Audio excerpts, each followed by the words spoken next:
Hello，各位朋友，又係我早市啊！咁今個禮拜二咧，12月23日咧，又會有谷草9場賽事上演嘅。咁我精選場粒咧揀咗第9場係2班1650米，咁場馬其實都幾平均嘅。首選啦，我會揀呢隻4號嘅大浪淘田，咁呢隻馬前一仗咧都贏咗個路程，但係上一次咧跑1100米表現走樣。咁究竟點解表現走樣咧？睇翻佢上一次跑1100米嘅表現先啦。大浪原田呢一場係騎師邀請賽日嘅最尾嗰場2班1100米谷草賽事，可以排大外檔起步嘅。咁起步咧唔算話太慢嘅，而家開始咧揾遮擋。咁而家前邊咧放咗出嚟咧貼欄咧就有依隻嗰場初出嘅數字天文啊。咁開面咧就有隻馬魯亦都上咗嚟。咁而家大浪原田其實係揾到呢個非維囂一幸做遮擋嘅，大約喺2、3碟嗰個轉第一個彎。咁今場賽事其他有份跑馬匹咧，包括就係呢個橙衫貼欄，而家喺第4位度嘅喜連勇敢，後面咧仲去嗰隻銀駿都有份跑嘅。咁而家大浪原田一路都係跟住非維囂恨嗰個位上嘅，但係非維囂恨咧而家跑去對面直路嗰陣時咧上咗嚟二碟嗰度黐住嗰隻數字天文啊，咁啊形成咗呢隻大浪原田啦，一路都喺3碟嗰個望空嘅。咁而家前邊咧數字天文呢一場係初出嘅，放嚟半個馬位，跟住係非維囂恨，然之後貼欄咧就係呢個喜連勇敢，咁然之後開面咧就係呢隻馬魯，跟住貼欄咧就係銀駿嘅，之後咧就有啲人心星啊，呢隻大浪原田咧就一路俾個人心星頂住嘅。咁後啲嘅馬咧就呢個愛心神驅啊，已經落後比較遠噶啦，反而開面咧有隻環笑啊，呢幾步上嚟好似幾勁咁嘅。而家差唔多轉彎嗰陣時啊，數字天文咧就係領先半個馬位，非維囂恨已經拍上嚟過去噶，喜連勇敢就係呢個攞出嚟第3碟嗰個上嘅。咁開面馬路打落去麻麻地啦，大浪原田一路都係望空嘅，而家最後咧150米咧開始力弱噶啦。咁前邊喜連勇敢同非維囂恨第2、第3就係數字天文。咁啊大浪原田咧個終點係比較後啲嘅位置嘅。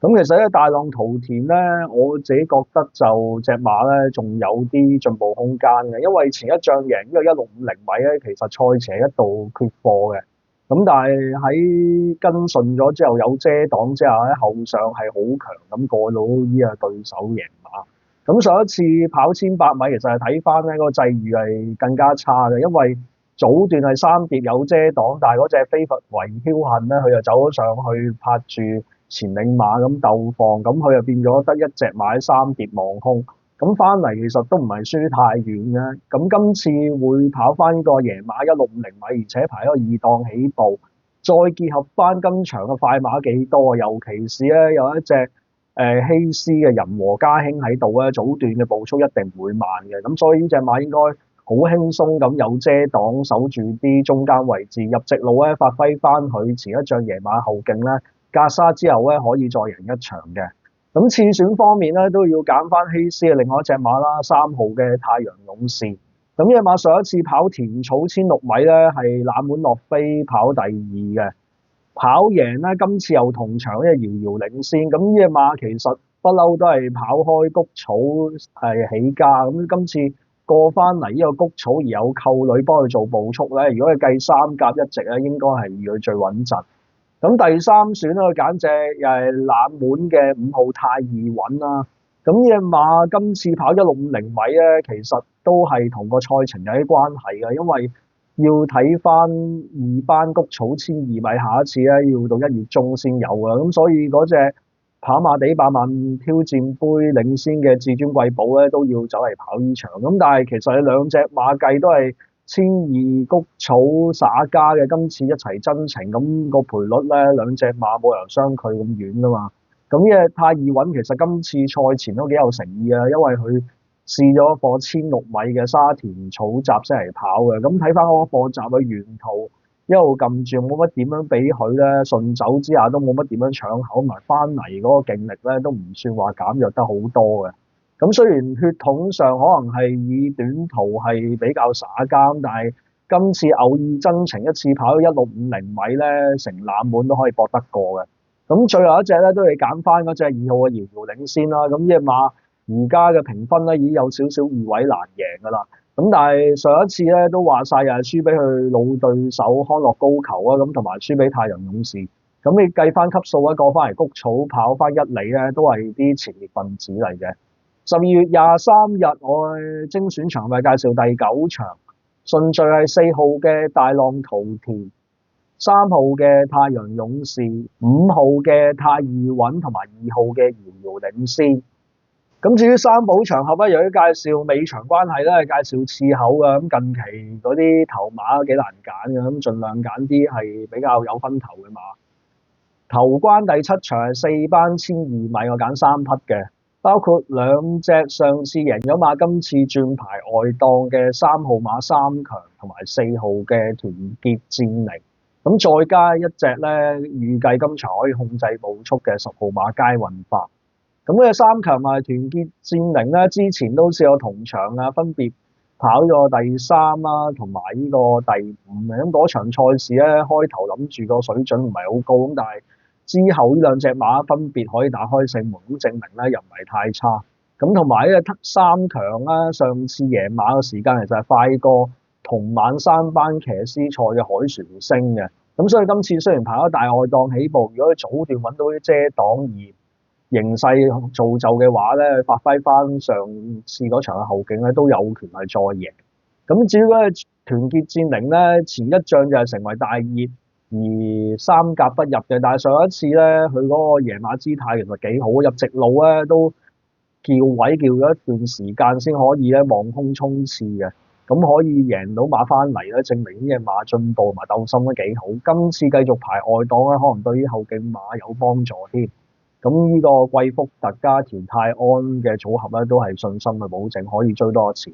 咁至於嗰隻10號嘅佳運發咧，雖然都好耐未贏過馬，咁但係呢隻馬都係啲前置型嘅馬匹，但係睇翻今場賽事咧，早段快馬真係少之又少啊！咁呢隻馬咧，其實可以自己一隻領放翻嚟咧，都未必會斷，咁所以今次咧係交代嘅黃金時機。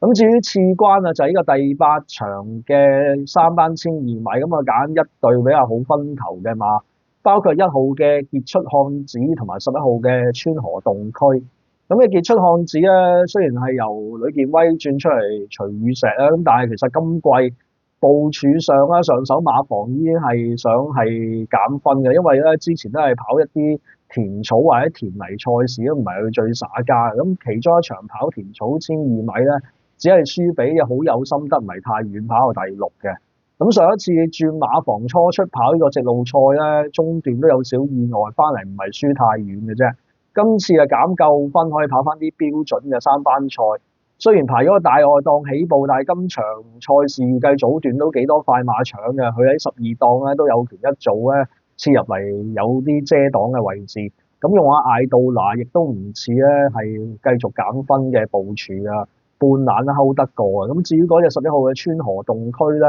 今季轉咗尤達榮馬房，跑咗3次，只係1次跑第3，但係嗰一場嘅賽事有少少驚喜嘅，因為佢就係排外檔起步，早段又冇搶，而後上跑第3，咁所以今次咧喺跑完泥地隔完一長沙之後，跑翻個谷草1200米而排咗2檔起步。早段如果佢唔想同呢個幸運星球搶嘅話咧，亦都可以留守啲有遮擋嘅好位。入直路如果交翻出咧，前一仗嘅後勁咧，有權係贏得佢轉倉後首場嘅頭馬嘅。咁至於尾場啊，就係啱啱講過嘅2班150米啊，揀2匹嘅，就係揀翻個3號嘅太陽勇士同埋4號嘅大浪淘田。咁兩隻馬都係贏咗佢路程啦，而且排檔唔差。同埋今場嘅步速一定會正常，或者係偏快咧，係對呢兩隻馬發揮有利，咁所以咧呢兩隻馬應該是哪一隻可以食尾糊。咁今次嘅三寶提供嘅介紹次口都係12注嘅，頭關係第7場